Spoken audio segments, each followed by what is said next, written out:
But before I get to that, I want to talk about what happened in the 1940s in World War II. So most of you know we had President Franklin Delano Roosevelt, and there were events going on in Europe and also in the Pacific, but mainly in Europe, where there were these things called Foo Fighters. Yes, it's a rock group, and Dave Grohl, a great guy, he named his band after what I'm about to tell you. But a Foo Fighter, aside from being a really fun rock band, were objects that were flying around our aircraft in World War II. Sometimes they were fully materialized, hard. Most of the time, they were an energy field that looked spherical, and they could come through an aircraft, even coming down the center of an aircraft and out the other end. This is the trans-dimensional nature of extraterrestrial technologies that I covered in a previous workshop.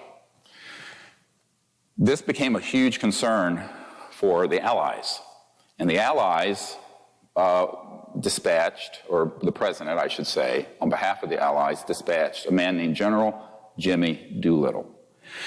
Now, how do I know this? Because his nephew is a dear friend of mine, Dr. John Altshuler. Dr. Altshuler is a hematologist, oncologist in Denver, very renowned, and he was asked, General Doolittle was asked to go over to the theater of operations in Europe to find out what the hell these things were.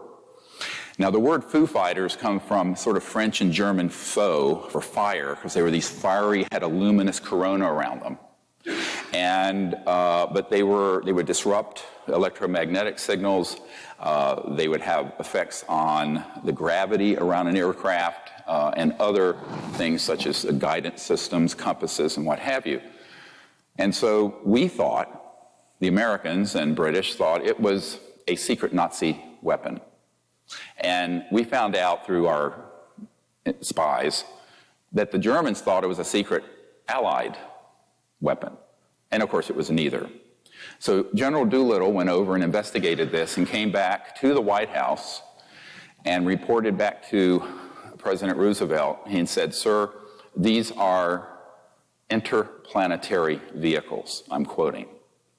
And so began the modern era of a serious concern from the national security level about UFOs. You can argue it went back to the airship scare of 1890s, late 1890s, where there were massive craft seen off the coast of California, but there wasn't that much official concern at that point. It was sort of an enigma. But in World War II, because of the type of weapons being developed, both by Hitler and by America, the interstellars, as I call them, became very concerned about what humans were doing on Earth and the risk of us destroying this planet, which I believe, in carefully in analyzing the history of this, that they have an interest in its survival and humanity's survival.